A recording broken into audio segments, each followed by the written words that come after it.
Lawrence public school के 40वें वार्षिकोत्सव के अवसर पर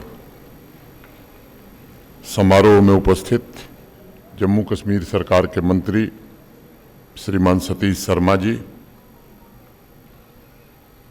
नगरोटा की नवनिर्वाचित विधायक दिव्यानी राणा जी,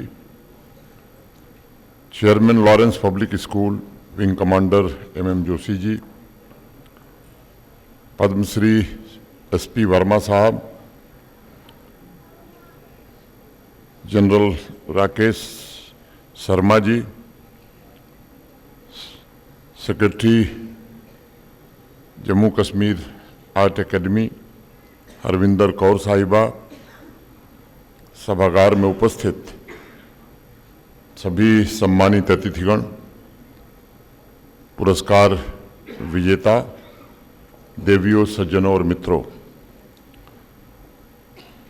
सबसे पहले मैं लॉरेंस पब्लिक स्कूल के 40वें वार्षिकोत्सव के अवसर पर सभी विद्यार्थियों को, टीचर्स को और उनके अभिभावकों को ढेर सारी बधाई और शुभकामनाएं देता हूं। इस अवसर पर स्कूल की संस्थापक स्वर्गीय श्रीमती शकुंतला जोशी जी को भी श्रद्धांजलि अर्पित करता हूं। उनके जीवन आदर्श और मूल्य भविष्य में इस स्कूल और यहाँ की नई पीढ़ी का निरंतर मार्गदर्शन करते रहेंगे, ऐसा मेरा विश्वास है। यजुर्वेद में हमारे यहाँ कहा गया, समवा मनांसि संव्रता समुचित्तान कारकम, अर्थात दंपत्ति के मन, कर्म और चित्त समान हों। ये बात यजुर्वेद में हमारे यहाँ कही गई। शकुंतला जी और विंग कमांडर MM जोशी साहब का जीवन, मैं मानता हूँ कि इस भावना की एक जीती जागती मिसाल है।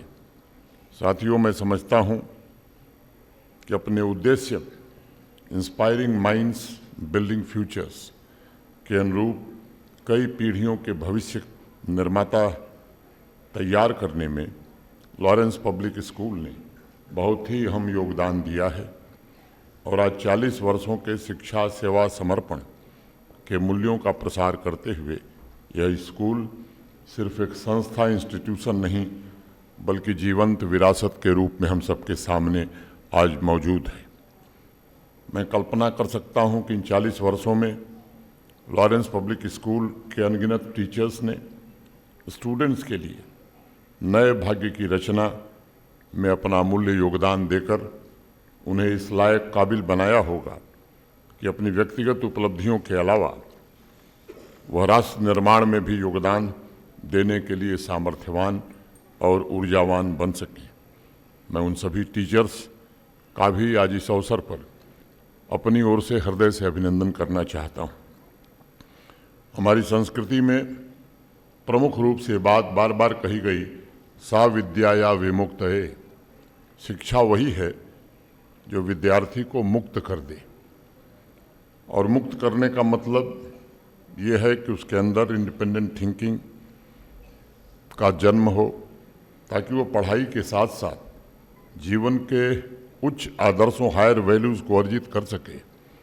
मुझे बताया गया है, इसी स्पिरिट के साथ Lawrence public school future learning की दिशा में निरंतर परिवर्तन करते हुए डिजिटल लर्निंग और वैल्यू बेस्ड एजुकेशन, मूल्य आधारित शिक्षा पर विशेष बल दे रहा है, जो अलग अलग सेक्टर्स में तेजी से हो रहे परिवर्तन के लिए अत्यंत जरूरी है। मेरा ये मानना है कि टेक्नोलॉजी का काम बच्चों में creativity, curiosity, critical thinking, problem solving जैसे स्किल्स के लिए महज सहयोग करना है, ताकि स्कूल के स्तर में ही उनमें प्लेफुलनेस के साथ स्वतंत्र विचार और वैज्ञानिक चेतना का जन्म हो सके और स्कूल एक बैलेंस नॉलेज सिस्टम विकसित करने में सफल हो सके। लंबे समय के इंतजार के बाद इस देश को 2020 में भारत के माननीय प्रधानमंत्री जी के कारण एक बहुत ही अमूल्य उपहार मिला नेशनल एजुकेशन पॉलिसी के रूप में। नेशनल एजुकेशन पॉलिसी इस दिशा में एक गाइड, एक पथ प्रदर्शक के रूप में आज हमारे सामने है। इस पॉलिसी ने साइंटिफिक टेम्पर, प्रॉब्लम सॉल्विंग जैसे स्किल्स पर विशेष जोर दिया है ताकि बच्चों में नए इन्वेंशन और नए विचारों का जन्म हो सके। क्लासरूम में अगर हम इन स्किल्स पर फोकस कर रहे हैं तो इसका मतलब है स्कूल एजुकेशन को सभी जंजीरों से मुक्त कर हम भविष्य की पीढ़ी का निर्माण करने की स्वतंत्रता दे रहे हैं। पुरानी पीढ़ी इस बात से वाकिफ़ है कि भारत के लिए क्यूरियोसिटी, क्रिटिकल थिंकिंग ये कोई नई चीज़ नहीं है, ये हमारी संस्कृति में रची बसी हुई है। आप लोगों को शायद नचिकेता और यमराज का संवाद कुछ लोगों को स्मरण होगा, जिसकी चर्चा हमारे यहाँ कठोप उपनिषद में की गई। नचिकेता एक छोटा बालक था, लेकिन उसके अंदर जो उत्सुकता थी, क्यूरियोसिटी थी, जो जिज्ञासा थी, उससे यमराज भी हैरान हो गए थे। आप सभी टीचर से मेरा निवेदन होगा कि स्टूडेंट्स को ऐसी कहानियाँ भी पढ़ाते वक्त ज़रूर सुनाइए ताकि उनकी सोच व्यापक और विकसित बन सके। इस बात को बराबर याद रखिएगा कि मिडिल तथा हाई स्कूल लेवल पर स्टूडेंट्स के पास अगर कोई सबसे बड़ी ताकत है तो वह उसकी क्रिटिकल थिंकिंग और क्यूरियोसिटी ही है।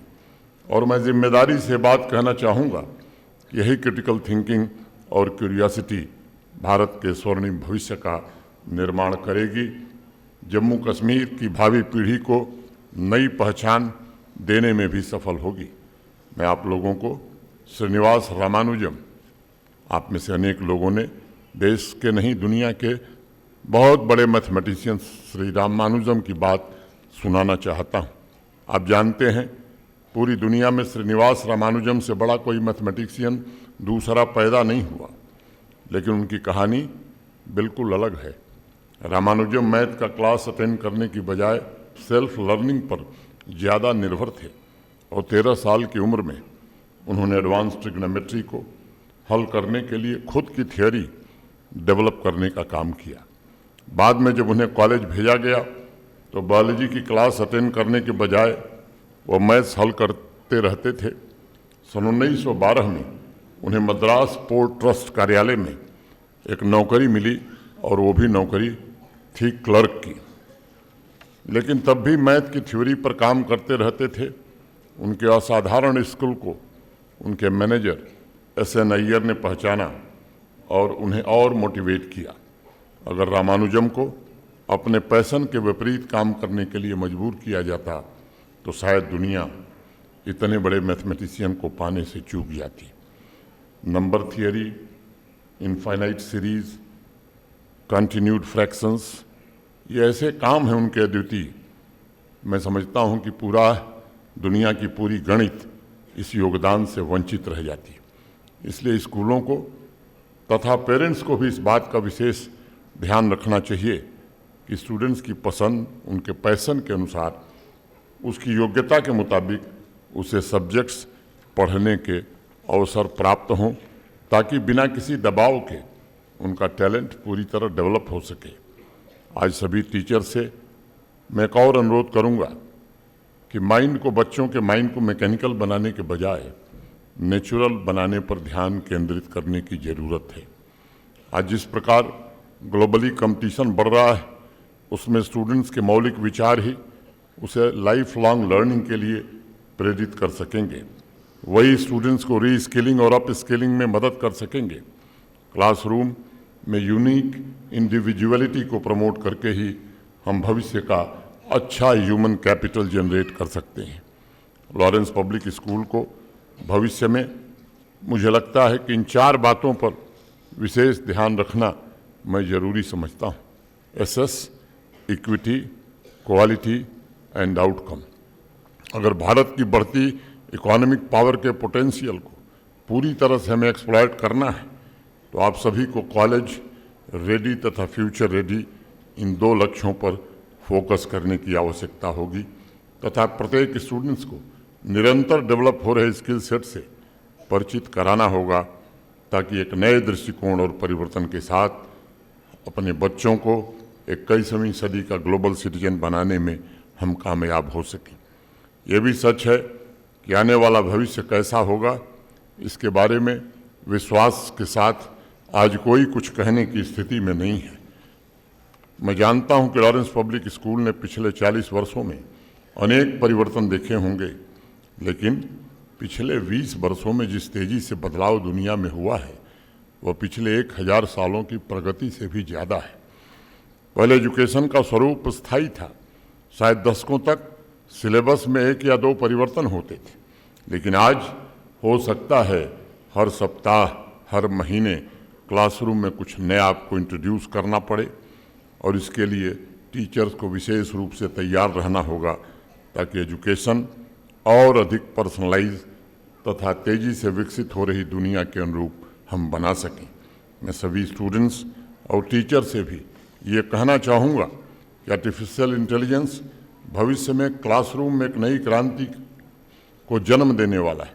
टीचर्स जहाँ डेटा एनालिसिस के माध्यम से हर एक स्टूडेंट के पैशन और उसकी योग्यता को समझकर मेंटरिंग कर सकेंगे, वहीं स्टूडेंट्स भी आर्टिफिशियल इंटेलिजेंस के नए टूल्स द्वारा real time problem solving skills में सहयोग प्राप्त कर सकेंगे। दूसरा एक बड़ा परिवर्तन जो आने वाले दिनों में नज़र आएगा वो हाइब्रिड क्लासरूम का होगा, जिसमें टीचर्स डिजिटल प्लेटफॉर्म के आवश्यक इस्तेमाल से टेक्नोलॉजी ड्रिवन एजुकेशन तथा एक्सेस सुनिश्चित कर सकेंगे। अंत में मैं अपनी बात समाप्त करने से पहले एक महत्वपूर्ण तथ्य पर आप सबसे चर्चा करना चाहूँगा और उस मंथन का आह्वान भी करूँगा। आने वाले भविष्य में टीचर्स का रोल बिल्कुल परिवर्तित होने वाला है। टीचर सिर्फ इंफॉर्मेशन प्रोवाइडर नहीं बन सकते, बल्कि उन्हें मेंटर बनना होगा, जिसकी सबसे बड़ी जिम्मेदारी बच्चों में सभी स्किल्स और क्रिएटिविटी के अलावा उनके भीतर नए सपने जन्म लें, ये जिम्मेदारी टीचर की होगी। मशहूर राइटर नेपोलियन हिल ने अपनी एक पुस्तक में लिखा था, and I would like to quote, dreams are seedings of reality, a burning desire to be and to do is the starting point from which the dreamer must take off. इसलिए मैं समझता हूँ कि टीचर्स का आज सबसे बड़ा दायित्व है कि बच्चों को सपने और संकल्प कैसे दिया जा सकता है इस दिशा में सोचें और उसे पूरा करने में उनकी पूरी सहायता करें।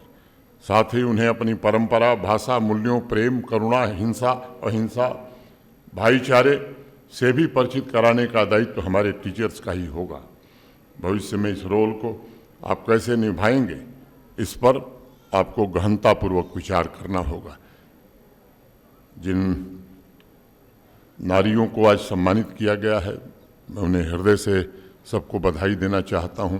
एक एक के बारे में मैं बताऊं तो समय जाया होगा, इसलिए समवेत सामूहिक सबको अपनी ओर से बधाई देते हुए मुझे महादेवी वर्मा की 2 पंक्तियां ध्यान में आ रही हैं, उसे मैं उद्धृत करना चाहूँगा कि नारी तुम केवल श्रद्धा हो, विश्वास रजतनक पत्तल में, पीयूष स्रोत सी बहा करो, जीवन के सुंदर समतल में, नारी तुम केवल श्रद्धा हो। ये हमारी सनातन संस्कृति में इसका वर्णन है।